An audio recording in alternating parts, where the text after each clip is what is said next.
I'm Phil Spencer and welcome back to Bonkers for Boro. Well, today we've got a transfer special with Craig Johns from Teesside Live joining us. How are you doing, Craig? You all right? Hiya, mate. I'm very well, thanks. How are you? Yes, not too bad, thank you. Not too bad. Well, a little bit weary from reading all of the other transfer speculation about Middlesbrough over the last week or so, and so we'll dive straight into it because there's a hell of a lot to unpack. From considering we're only a week or so into the transfer window, so a lot of speculation around Middlesbrough's players, particularly outgoing. So we're going to start with one of them, with Emmanuel Latte Lath. He's someone who has been in the headlines a lot over the last couple of months. Middlesbrough fans will remember that on deadline day over the summer, there was a last-minute approach from Ipswich, which was seemingly knocked back. There was the whole debacle about him travelling down to South Wales for the match, but not getting on the team bus, and then a bit of, does he want to stay, does he not? His head seemed to be turned for a little bit, but then he's knuckled down. He's scored 10 goals so far this season and done very, very well. But Craig, what can you tell us about Emmanuel Latte Lath and his future this month? Yes, I mean, as we sit now, kind of early January, it's all a bit up in the air, isn't it? I mean, Middlesbrough obviously want to keep him. As you see, he scored 10 goals already this season. He's the top scorer right now, with Tommy Conway out injured, and those two have kind of been pushing each other along the way, haven't they? Kind of one-upping each other all along the way until Conway's recent injury. And, Boro obviously sitting fifth at the moment, and with a very good chance of... at the very least, kind of making the playoffs. And I think if they were to get in the playoffs with the current squad, they'd have a very good chance of winning promotion. So naturally, you don't want to lose your main striker in the middle of the season with that in mind. It's obvious that there are Premier League clubs interested. I think West Ham and Ipswich are the two that have been mentioned strongest. So interestingly, West Ham have obviously just replaced their manager, and Graham Potter's gone in there. So whether or not that changes anything, whether or not that influences that at all, it remains to be seen at the moment. Much like Boro, most clubs these days tend to have recruitment teams and coaching teams, and while they obviously work together, when there is changes, as there has been at West Ham, it tends to then mean that there isn't that big an impact on the recruitment side of things. So I would imagine that Latte Lath remains a player that West Ham are interested in. I guess the uncertainty is whether, once Graham Potter were to take a look at him, whether he'd fancy him or not, or whether they'd look elsewhere. There has been talk with West Ham on Evan Ferguson, for example, a player who Potter will, of course, know very well from his time at Brighton. So, well, it remains to be seen what happens with that one. But clearly there is interest there. And I think, at the moment, there's nothing on the table from a Boro perspective. There's nothing for Boro to consider. There was talk, I think it was last week, wasn't there, of Leicester City. And that interestingly came out of the blue at a time when Ipswich, for whatever reason, haven't come in yet, and West Ham were linked to Ferguson. So all of a sudden, from nowhere, Leicester crops up, and that one felt like a non-starter from the very get-go. I think 12 million was the price that was mentioned, and considering Boro turned down 20 million in the summer, they ain't selling Latte Lath for 12 million in the winter, middle of the season, because the January window is notoriously difficult to recruit in. So, if they do sell Latte Lath, it's going to have to be for a price where, it's worthwhile to Boro, because it'll be a big risk to let him go. I say at the moment, the stance is they want to keep him, but we have to be realistic about Boro's financial picture. And, they are a loss-making club as things stand, and they invested heavily without selling any players in the summer. So, I think if an offer from anyone of Northwoods of 20 million were to come in, I think Boro would have to seriously consider that. And, as we say, it'd be a massive blow, absolutely no doubt in that. But the flip side of that is obviously what Boro could potentially do with that kind of money in terms of reinvestment in the squad. We've seen, the kind of work that Kieran and his recruitment team at Boro are capable of. So that kind of money would obviously help massively towards that. But in the middle of the season, you need to sign somebody who would have to hit the ground running, really, for Boro's playoff perspectives. And that's difficult to do. We've seen many players come to Boro in recent years and kind of, need that bit of time to settle into the squad and get used to the way the team plays, gel with teammates, etc. And it's probably not time that Boro have. So, ideally, Latte Lath stays this month, but a lot of that depends on any kind of offers that Middlesbrough potentially receive between now and the end of the window. And I think the awkward thing with that is at the moment how it looks is that other clubs have alternative targets that they're currently kind of looking at, and unfortunately Latte Lath is one that they'll, if they have to come down the list as some targets disappear, Latte Lath looks like he's going to be that kind of signing for a Premier League club, which which would mean that it potentially comes later in the window, giving Boro even less time to find a replacement. So it's one of them at the moment where there's nothing there right now, but I think it's clear with the way the agent talks, etc., that that it's something they'd like this month. Mm-hmm. I was going to ask about the agent because I know that you've spoken to him, done an interview with him in the last couple of months, and he's been particularly outspoken. He always seems to be popping up with quotes on Baropolis on Twitter, and seeing him on social media. And he shared an Instagram story. I think it was at the end of December with him at the West Ham training ground, which got a lot of Middlesbrough fans sort of talking. So what do you make of that, and the fact that to the outside looking in, it does appear that his agent is very much actively touting his client around and actively searching for a route out of Middlesbrough? Yeah, I mean, it's not helpful, is it? Absolutely not. I think to Latte Lath as well, because clearly, and he speaks about this himself when he does interviews. Does Matthias? Is that there's a bond there? Latte Lath and Middlesbrough fans have found a connection with one another. And I think, while we talk about all this transfer speculation and his agent does a lot of talking, and, there's reports of interest from clubs, the one thing that you would see about Latte Lath is his levels have never dropped. Even in games like Saturday against Cardiff, where he doesn't necessarily get a lot of service, if Middlesbrough are not quite at it, he works his socks off. He's never done anything less than that in a Boro shirt, and that's with his contract situation as well, which is a long-term contract. It puts Boro in a strong position because there's never been any indication whatsoever. There was obviously, as you mentioned, that bit of a debacle at the end of the transfer window where they maybe had to calm him down a little bit as emotions run high on that day. But even then, he got in his own car and drove however many miles it is to Cardiff to make sure he was involved the next day. I think the emotions ran high that day, but he quickly refocused and showed his commitment to Boro, and I think that's something he's done throughout his time at the club. But I think ultimately his agent doing all this talking, and a lot of the time unnecessary. As you mentioned, he did an interview with ourselves a couple of months ago, and even then he approached us about that, not the other way around, and it felt unnecessary. But obviously doing my job, I'm not going to turn that down. It just all felt like it didn't need it to be done, but that seems to be the way. And I guess there is a bit of a culture thing there. I think when you're particularly in Italy, it seems like agents do talk to the media a lot, which is something that we're probably not as used to in this country. We don't tend to see that often among English agents. It's probably a culture thing as well. But yeah, certainly I think Kieran Scott's made this point in the past that Middlesbrough took a bit of a gamble really in signing Latte Lath. They paid a big sum, around £4 million, at a point where he'd never really made it in Italy with Atalanta. He'd gone on loan and he had done well, but albeit in the Swiss league. And so it was a bit of a gamble on Boro's part to bring him in, and they've shown a lot of faith by him when he's had periods where he hasn't necessarily been firing, and early on he suffered with injury problems, etc. And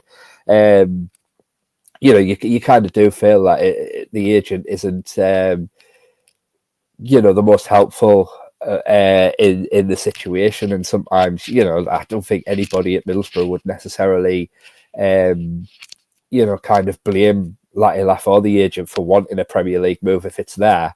But I just think there's ways and means of going about things, and maybe a bit more respect towards Boro would be fair.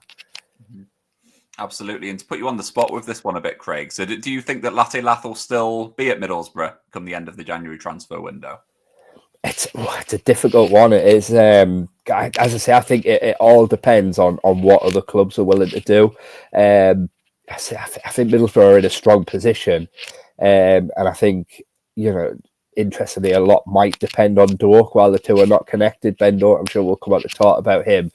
I think Middlesbrough would be, really reluctant to lose two key players in this window. So, a lot might depend on Doak, but mostly it depends on what other clubs do and whether they are willing to kind of come in with a bid that Middlesbrough have to take seriously. And unfortunately, in the January window, that remains a strong possibility because strikers are always hot property. And as I say, he might be a couple down the list for a couple of clubs, but in a January window that is notoriously difficult to recruit in. There's every chance that later on in the window those clubs are having to come down those target lists a bit further than they'd maybe like, and that's when we saw that in the summer. Ipswich on the final day of the window, they had all summer, but it was transfer deadline day when they came in with that 20 million offer. And yeah, I could see that happening again later in the window, and then it all then comes down to Boro's kind of resolve and whether they think there's enough time to get a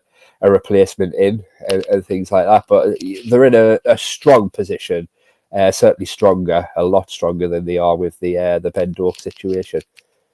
Well, you did bring him up, Craig, so we might have to talk about him if we're going to be talking about Ben Doak. So obviously he's attracted a lot of column inches over the last couple of weeks as well. I think a lot of Middlesbrough fans had been hoping that maybe if we just kept our heads down, he would just sort of like stick around at Middlesbrough through this month and into the second half of the season. But it didn't take long for the reports to start doing the rounds. So we'd run reports on TalkSport about a couple of clubs being in for him in Crystal Palace and in Ipswich.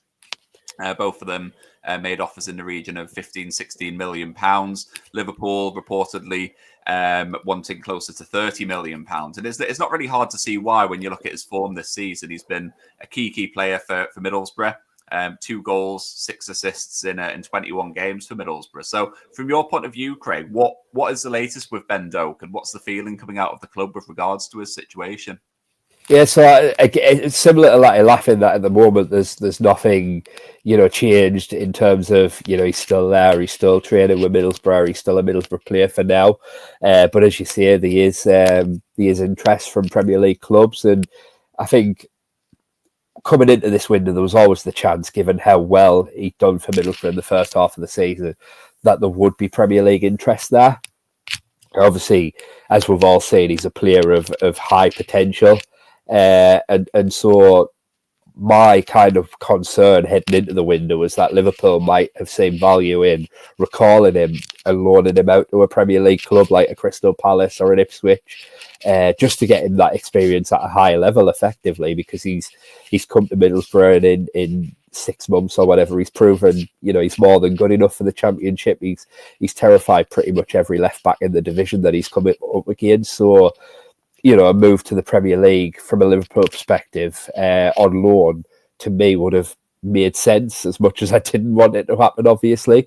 The surprise for me is that all the noises coming out from reliable people on the Liverpool end is that rather than loaning him out, Liverpool seem to want to sell. And the only way I can kind of wrap my head around this is looking at it from, is it a PSR thing? We obviously saw in the summer how impactful that was for many clubs, and how many were having to sell players that they maybe otherwise wouldn't have done to make sure that they complied with PSR and were able to recruit themselves while staying within the means of PSR. So that's the only thing I can think, because he's a player who, to me, has so much potential. And you look at Liverpool's situation, obviously Salah's contract situation, etc.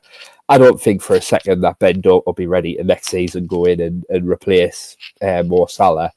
I think he'd probably need another loan move next season in the Premier League. But potentially the season after that, there's absolutely no reason for me why Ben Doak couldn't be a Liverpool player by that point. I think already you've seen in 6 months, how much he's grown at Boro, and I think he'll continue to grow because he is that good as far as I'm concerned. But I guess a club like Liverpool will more than likely, if a deal is struck, include things like buyback clauses and protect themselves in that way. I've no doubt about that. But yeah, so again, as I say, I mean, Middlesbrough in a relatively strong position with Latte Lath because of his contract situation, because he's never been a player who's particularly looked like he's going to kind of throw his dummy out the pram and kind of down tools. And Ben Doak similarly, obviously, I think Ben Doak's loving his time on Teesside and would love to stay for the rest of the season. But that situation, unfortunately, is completely out of Boro's hands. There is a recall clause there, and ultimately it's a case for Boro of just watching closely and waiting to see developments. And if anybody does match that Liverpool asking price, I think the one kind of glimmer of hope we've got right now on Ben Doak is that it is quite a high asking price. Some suggestions there might come lower on that, but I think Liverpool are aware of Ben Doak's potential, and I don't think they'll be selling on the cheap by any means. So I guess the hope is that price puts clubs off, and we ultimately don't see a move this month. But from a Borough perspective, they're obviously aware of it. They're aware of the potential of someone coming in for Latte Lath, and all they can really do is be proactive in having alternative targets in mind. And if that does happen, then so be it. You've got to just kind of move on and make sure you replace either or both as well as you can. And it's interesting that I mentioned earlier about how I would imagine that they'll Doak and Latte Lath could be connected, in that I would imagine Boro would, as best as possible, hope to not lose both this month. It's interesting that obviously there's a lot of talk, and Luton are seriously pushing to sign Isaiah Jones right now. What potentially could be a factor there, I think they've got plenty of forward options, and I do wonder if Boro are selling Isaiah Jones with the Doak situation in mind to leave themselves financially capable of adequately replacing Doak if Doak were to go, without needing to sell Latte Lath. As I say, in the summer, they spent, probably one of the largest sums of any Championship club. Certainly, without parachute payments, there would have been the biggest spending Championship club. And within that, didn't bring any money in on player sales. Obviously got a little bit of bonus payments throughout the season on Morgan Rogers, given how well he's doing at Villa, but no money recouped on player sales in the summer. So that has to be, a factor and an issue coming into this January transfer window. And I do wonder if that Jones sale is one where they're thinking, right, well, if we get this money in for Isaiah Jones, obviously not gone yet, not guaranteed to go, but one that's looking likely, we can sit on this for a bit, see what happens with Doak, see what happens with Latte Lath. If both stay, they might reinvest that money elsewhere in the squad. But if Doak were to leave, for example, that's a bit of extra cash to get a good replacement for Doak in, without the need to sell, Latte Lath to meet those kind of PSR requirements, etc. I do wonder in my own head if that is something that's at play there. Mm-hmm. Absolutely. You mentioned about Jones there, because the two do sort of interlink, obviously, as Middlesbrough's two primary right wing options at the moment. So the timing of it is a little bit surprising, you got to think. So like reports have obviously come out in the last couple of days about Middlesbrough reportedly accepting two offers for Isaiah Jones from West Brom and Luton. Reports came out last month from Football League World about the fact that Isaiah Jones was potentially looking for a move this month. So, in your opinion, Craig, so why is he looking to move on? Why is it so urgent that he moves on in January? Yeah, I think it's a game time thing. I mean, on those reports, obviously, from what we're told, West Brom are not in for Isaiah Jones. I don't think they've actually in a financial situation this month where they would be able to, put that kind of bid in for Jones. But Luton are most certainly in that race and pushing quite hard to sign Isaiah Jones. And I think from his perspective, Doak's obviously come in, he's cemented his place in this team, and he's done really, really well. And Jones has just not really got a look in. And I think realistically, if he obviously had a lot of off-field troubles in Michael Carrick's first season, came back into the fold last season in a much better headspace off the pitch, but on the field still didn't quite hit the heights of the Isaiah Jones that we remember, who first broke through and was fantastic as a wing back under Chris Wilder, and then again this season, early on before Doak kind of pushed his way into the team, Jones was starting but really, really struggling, and I think he's never looked the same as Isaiah Jones as that one who did first burst onto the scene. And obviously off-field struggles, living a long way from home, where he grew up in London, where all his family are, and then just the general kind of, whether it's not suiting Michael Carrick's style or whatever it is, it feels like it's made where it's one of them that suits all parties, and Jones will probably benefit, you would imagine, from a move away. As you say, it's an interesting time, and because of Doak's situation and the uncertainty there. But what I'd say to that, and I think what Middlesbrough's kind of view on that would be, is that if Doak were to leave, he'd still need replacing regardless of what happens with Isaiah Jones.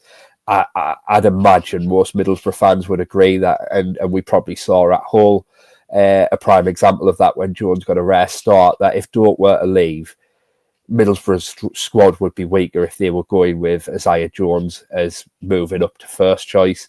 Now, they obviously have Marcus Forss back in training, but he's had a really, really difficult 15 months or so now. Really struggled to stay fit for a kind of long period of time. With a bit of luck, touch wood, this time he gets back and he's back for the foreseeable without injury concerns. But it's something that Middlesbrough can't really rely on. But what is interesting is that Micah Hamilton's there. He's obviously spent the majority of his Middlesbrough career playing on the left, but he's really struggled, which is a surprise when you consider that he was somebody who was kind of knocking on the door at Man City and their first team last season. He didn't play an awful lot, but he was there or thereabouts for Man City. He played games, he scored on his debut in the Champions League. And when Middlesbrough signed him in the summer, it was before Ben Doak signed. And he was signed to strengthen the right side of the right wing. That was the idea when they brought Hamilton in, and that's where the majority of his kind of big nights in a Man City shirt, the Champions League debut goal that I mentioned, that came as a right winger. To me, watching Hamilton, he's never looked comfortable as a left winger, and I've wrote a piece actually this morning for the Gazette on that, and drawing on some quotes that I got at the time when he signed from the MEN City correspondent, and he spoke about how he really likes him on the right, how he's really positive, he gets on the ball, he looks to beat his man.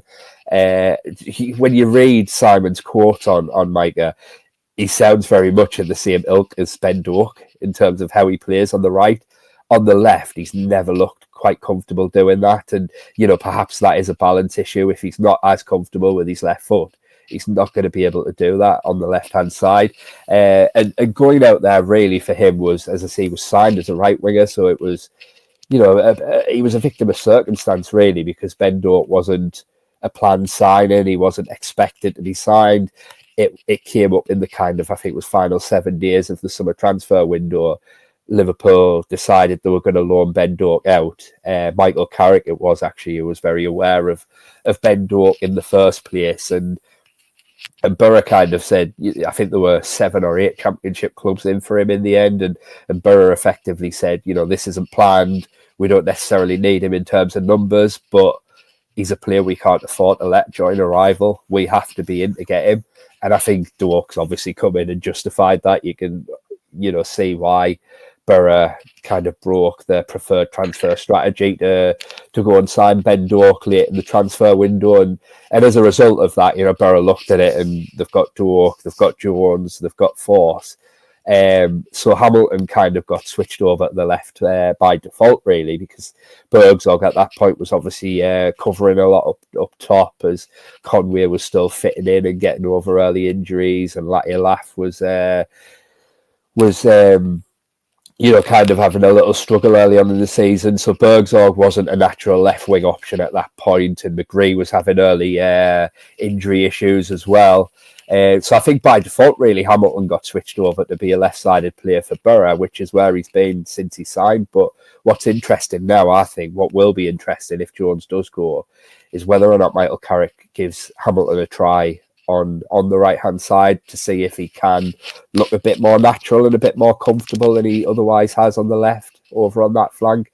I have a sneaking suspicion that it will suit him more. And if they can keep Doak and they have Hamilton, behind him as like his backup, then, Jones's exit strengthens them financially and potentially gives them the option to, look elsewhere in the squad and potentially strengthen another position that feels a bit more of a priority. This is just me speculating, but I'd potentially be looking at another central midfielder. Johnny Howson's kind of, struggled all season with injuries, and Aidan Morris is obviously on his way back, but he played 6 months in the MLS before joining Boro, so it's a kind of extended season for him. And with a bit of luck, this unexpected and unwanted layoff that he's had with injuries might help him kind of come back and finish the season strongly. But Boro never feel as strong when their midfield too is Hayden Hackney and Dan Barlaser, and at the moment they are only one more injury away from needing to play a very young boy, albeit a very good young boy, but nevertheless a young boy in Law McCabe. And I do wonder if maybe central midfield need to look at this month. Yeah, I mean, we all got onto Law McCabe because he is an interesting person to kind of talk about in terms of what could potentially happen this month. I guess in terms of the right wing conundrum, I think from my point of view, it does sort of feel like Middlesbrough leaving themselves in maybe just a bit of a vulnerable position, I guess, on that right hand side with obviously with Ben Doak's situation. That's the situation that, as you say, we're kind of out of control of that situation. It's very much on Liverpool's terms, whether he's sold or recalled. Obviously selling Isaiah Jones, for me, that was it was something which I always sort of thought maybe made sense for this month for him to move on. But personally, the way that I would do it, perhaps being a bit risk averse or whatever it might sort of be, but I'd have thought that Middlesbrough would have tried to have kept him around until the back end of the month, until a replacement for Doak was signed, just to make sure that we're not in a position where we lost two right wingers, because as you say, with Force's injury, we've also got Sonny Finch, who's been out injured as well. He's a talented young lad, but probably not ready for the first team. And as you mentioned as well, I think fans would probably be a little bit underwhelmed if Michael Carrick was to come out and say that Micah Hamilton was going to be the answer on the right-hand side, as much as it might be a position that he's maybe more comfortable in. I think so far we haven't really seen enough of him. So do you think there's any prospect of Middlesbrough going out and signing two right wingers this month? Or what do you think Kieran Scott will have planned, really, with regards to that position? Yeah, I mean, I definitely couldn't rule it out at the moment. There's been no indication on, what the next step after a Jones sale would be. I kind of speculate when I talk about, other options they have in the squad, and it not necessarily being a priority for me. As I say, I think if Doak goes, they have targets that they've said they've got targets, and they'll move quickly on those targets. I think there's a wide appreciation that no matter what happens with Jones, if Doak goes, he needs replacing. They haven't necessarily said that as strongly about Jones. It could still be the case, as you say, they could decide to go and move on a target and bring him in. But I think, for me, the reason why Jones is ultimately leaving is because he can't get a game, because Doak is so good and ultimately has that position locked in. And, I understand what you're saying. If they let Jones go and then Doak goes, suddenly they're in a position where they need someone. I think in that situation, they've got to back themselves in terms of we will get someone in.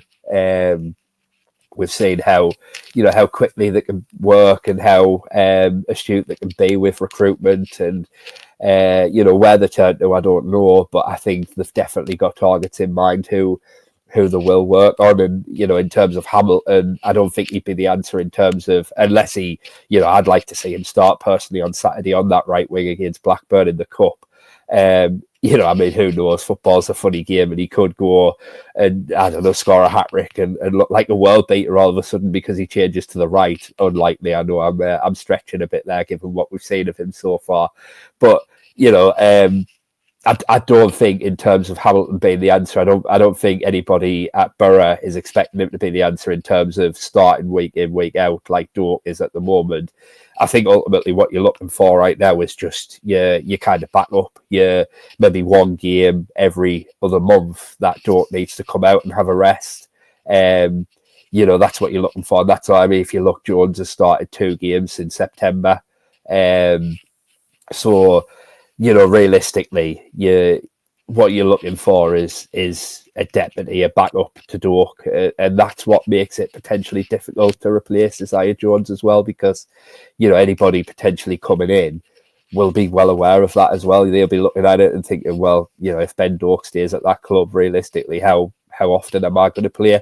So it makes it a difficult one to recruit in that case as well. If you turn into a Premier League loan market or a Premier League club looking at that and thinking, why would I send my young prospect on loan to Boro when he ain't going to get a game ahead of Ben Doak?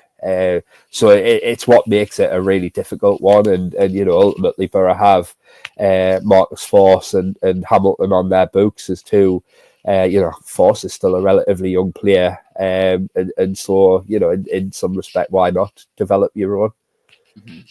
Absolutely. So we've spoken a bit about potential outgoings, and it's been a really downbeat chat because that's what it's been like so far this transfer window, with players linked with exits and not many linked with coming in. There have been a few names mentioned in the press, and so what I would just want to do is just do a little quick fire rattle through some of the names that have been mentioned so far this month. And as far as I'm aware, I don't think any of them are to any sort of concrete interest or anything that's remotely close. But first of all, I wanted to ask you about Louie Barry. So he'd been on loan with Stockport County the first half of the season, recalled by Aston Villa. So far, nothing has really happened in terms of his future. I know that a few clubs in the Championship are interested, like with Leeds and Sunderland, and I think I saw Millwall linked with him as well. Middlesbrough had been linked with him, and as we've mentioned, could be in the market for an attacking player, potentially on loan. Is this one that Middlesbrough could look to pursue at some point this month? It's always been very played down by sources at Middlesbrough. He's definitely a player they're aware of. He's a player they've scouted. But I think coming into this window, they felt, priorities were elsewhere in the squad. And obviously, as we know, Middlesbrough came into this window with a maximum squad of 25. And I think Barry's more a left-sided player, whereas obviously even now when they potentially need a replacement for Isaiah Jones or Ben Doak, if Ben Doak were to go, that's obviously a right-sided problem. And from what I'm aware of Barry, I don't think he's a right-sided player. I think he's predominantly a left-sided player who can also play through the middle. So I don't think he solves that issue. I say that they did scout him. They definitely scouted him. They're definitely aware of him. But it's always been one that's been played down as very unlikely for Boro this month. I think one that the agent probably pushed more than anything else. And certainly the last few days, you mentioned a few clubs there, and the one who I've seen strongest in the last few days is Derby County. And if that is the case, then you can probably understand why the agent was trying to push names like Middlesbrough, Sunderland, and Leeds. If he ends up at a Derby County, with all due respect to Derby, they're fighting at the other end of the Championship, aren't they? So yeah. Absolutely. A second name that's been linked this month is Ricky-Jade Jones, Peterborough United striker. He scored 11 goals so far this season.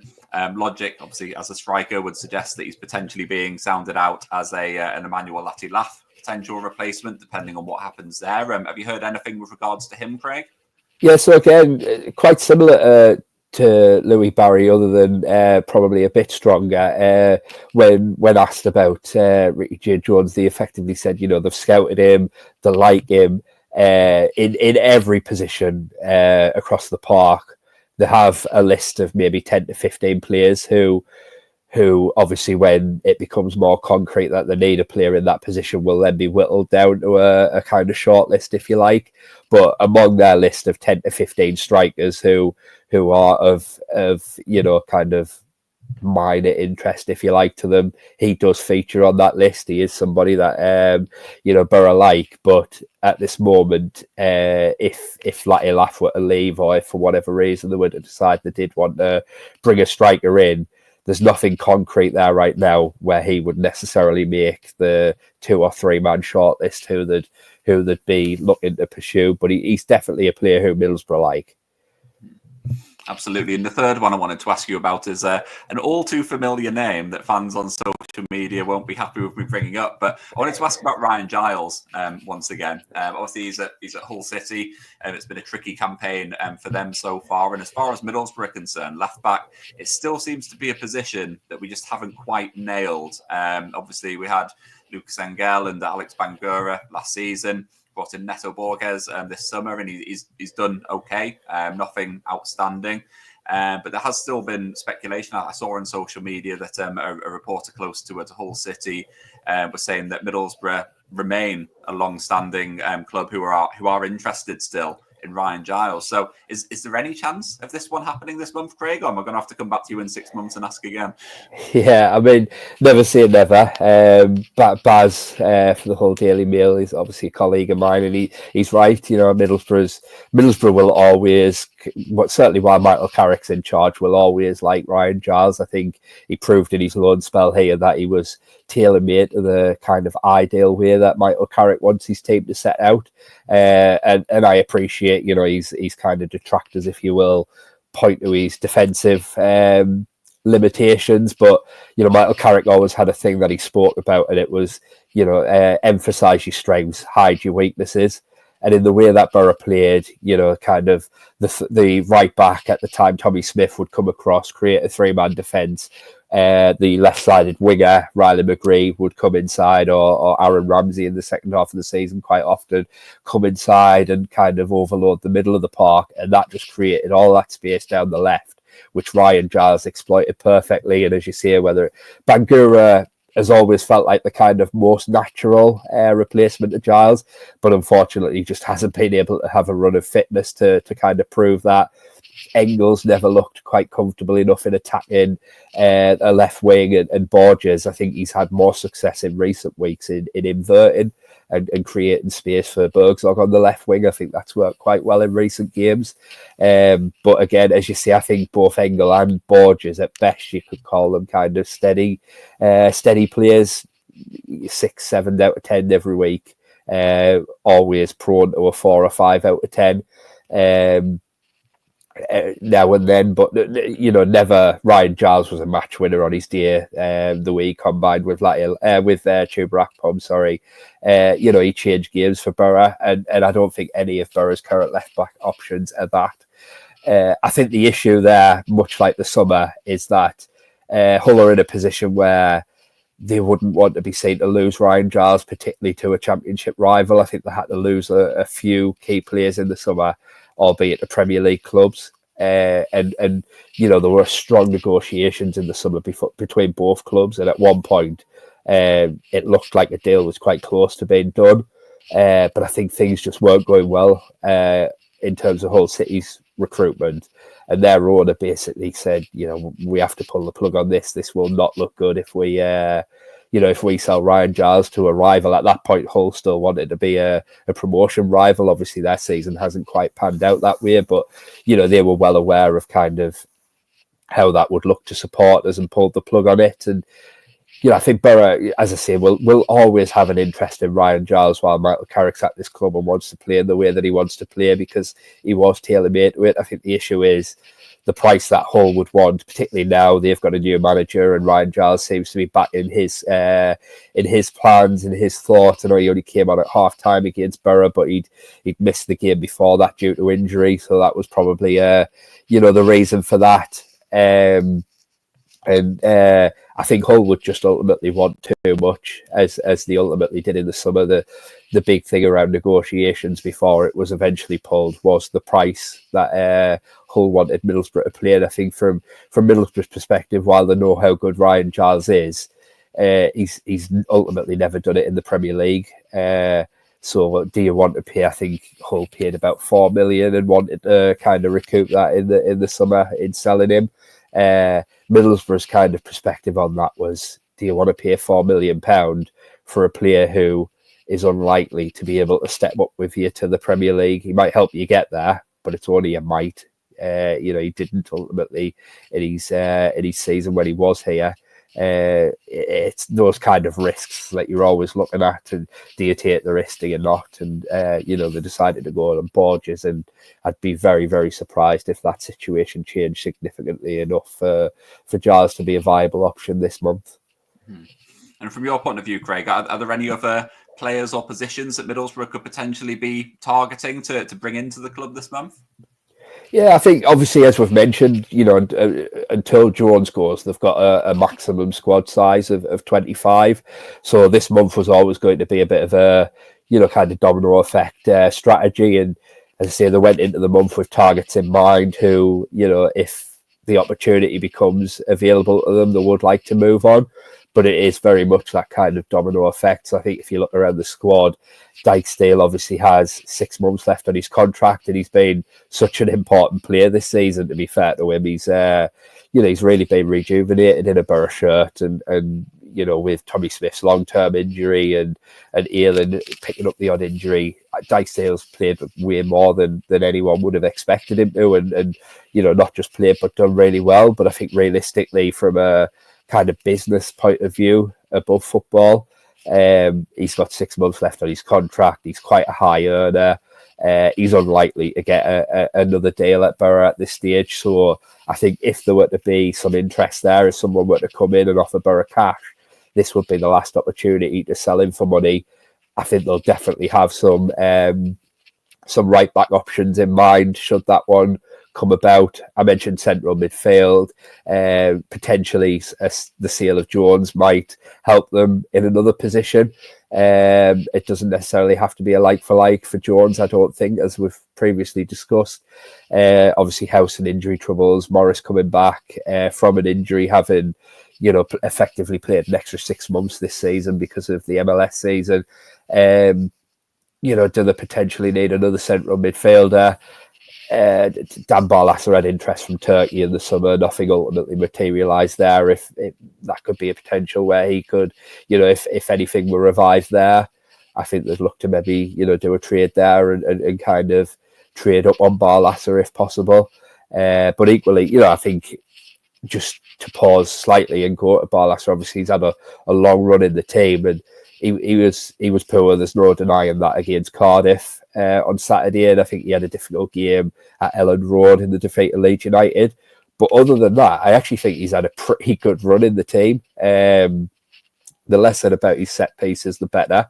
But again, on that one, I think that could be a coach and protection thing. Like, it would worry me if Dan Barlaser is the best set piece taker in that Boro squad, because not just on Saturday, but beyond that, he's never really shown anything to suggest that he should be taking, indirect free kicks and corners for Middlesbrough. For me, as a protection point of view, there should be somebody else taking those set pieces. Because I think it's unfair on Barlaser to keep him on him when his consistent quality isn't very good. But as I say, beyond that, I actually think he's had a decent spell in the team. I think he's done quite well alongside Hackney. And I think in the 2 games against Burnley, for example, they can be the type of games where Barlaser's often overrun in when teams really go at you and run at you. He can often go missing in those type of games or be easily bypassed. I actually think one of his biggest improvements in this run in the team has been the defensive side of his game, and the kind of aggression he has in winning the ball back for Middlesbrough, before it reaches the defence, and keeping Boro on the front foot. But nevertheless, I think it still would make a lot of sense for me if there was a possibility to strengthen in midfield. It would make a lot of sense to kind of use that option this month, just to give yourself them options in case a Hackney or a Morris got injured again between now and the end of the season. The other one, I think the other big one that everyone will be aware of is in goal.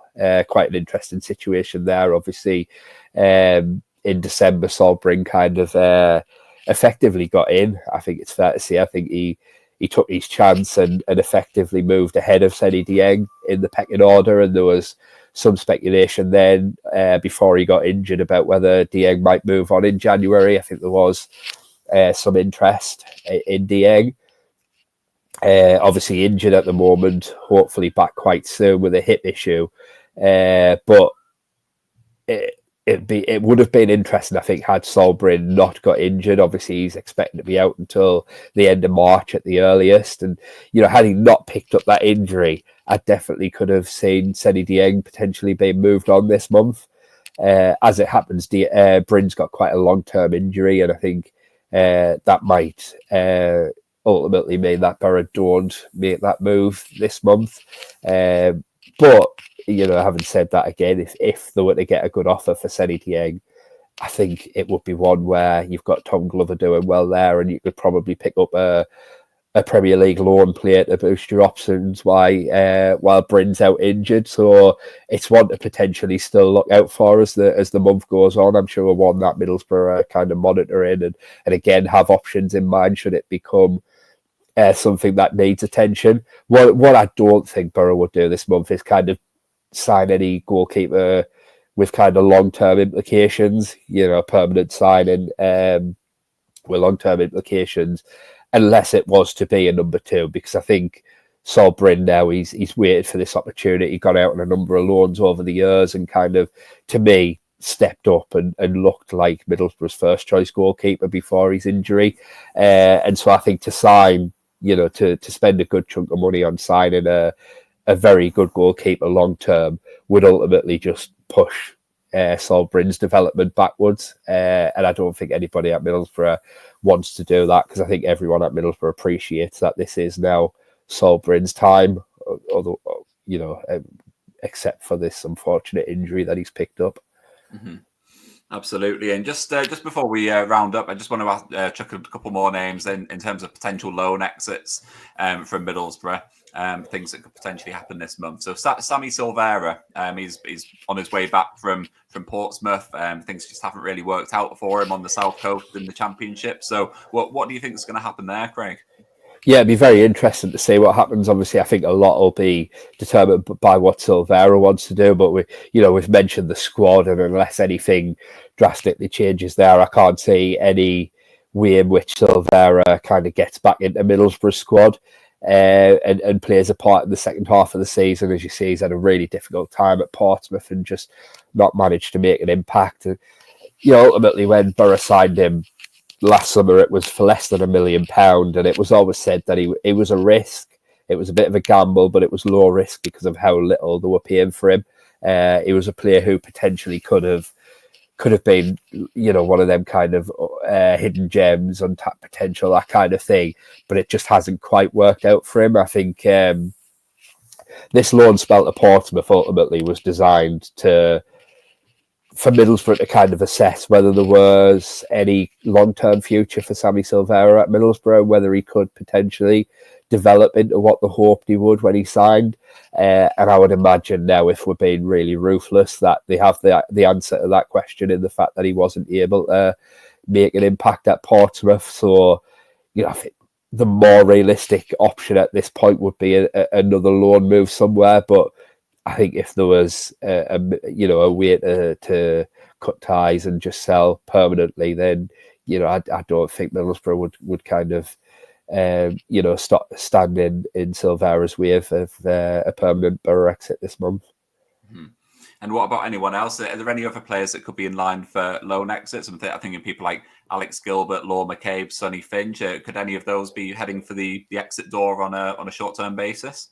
Yes, I mean, Gilbert's one where, for now, it seems no. He obviously scored that goal at Hull, and I would expect him to start on Saturday in the Cup. This feels like a good opportunity to get him a full 90 minutes, and everything Michael Carrick says at the moment suggests that he wants to keep him around this month and believes he can have a big part to play. And I think not just at Hull, but prior to that as well, towards the end of last season, I think he proved a player who can come off the bench in games and make an impact and do things. And I think Carrick is obviously aware that he doesn't want to kind of make Gilbert an impact sub, but obviously he is a young player still developing, and he's ultimately competing with Finn Azaz, who's having such an incredible season for that kind of number 10 role. So that's probably the role that he is more likely to play throughout the rest of this season. But I think as things stand, it would appear more likely that Gilbert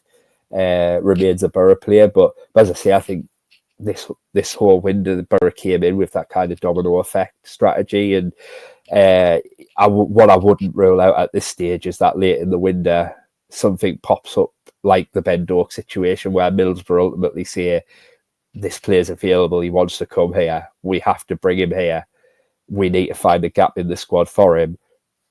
And that gap might be loaning Alex Gilbert out. I wouldn't rule that out, but it feels unlikely at the minute. Carrick's been quite strong on the fact that he believes Gilbert has a big role to play in the second half of the season. McCabe, I could definitely see going out on loan, but a lot depends on the midfield situation. Do they potentially sign another midfielder, which would, really strengthen the position to allow McCabe to go out on loan? I think that would potentially benefit him going out and playing regular football at the senior level. But, as we see at the minute, he's Boro's main backup in midfield, with Howson and Morris currently out injured. So, right now, I don't think they can afford to loan him out. I think they've got to have that protection for themselves as well. But definitely, I think it's, something that would benefit him. And then a couple of other young lads who would potentially benefit from it. George McCormick at left back, he kind of made a big impression in the summer, did quite well before getting injured in the Carabao Cup game against Stoke.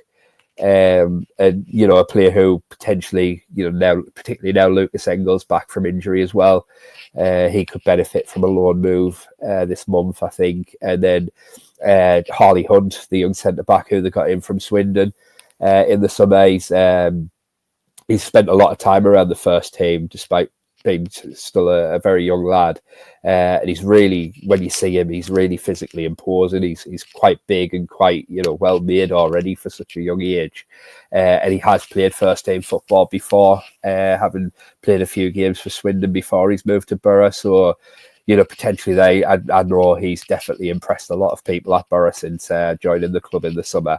So a loan move for him would potentially be a good option this month, because one place they aren't having many issues with at the minute is centre back, when you think that Matt Clark and George Edmondson are currently on the bench and not in the team. It says a lot about the options in that position. So Harley Hunt is probably one who would benefit from a loan move this month. Brilliant stuff. Well, yes. Well, Craig is the man in the know with regards to Middlesbrough, particularly during the January transfer window. So, Craig, where can Middlesbrough fans find you on social media, and if they're wanting to follow your work and the latest on Middlesbrough in the transfer market? Yeah, so on Twitter, or X as it now is, it's Craig_Johns. And then if anybody has migrated over to BlueSky, I'm having to check this as I go, but it's Craig Johns, GAZ for Gazette, and Boro. No spaces, no capitals, no other characters, just all one thing. Craig Johns Gazboro at .bsky.social. Brilliant stuff. Well, yes, it's likely to be an exciting month for Middlesbrough. Perhaps a little bit anxiety-inducing in terms of outgoings as well. But yeah, Craig will be all across the latest at Middlesbrough, ins and outs over the coming weeks. So, Craig, thank you very much for coming and joining me and rattling through the best of Middlesbrough's transfer business so far this month. And if you have enjoyed this, do hit subscribe as well. And I will catch up with you next time.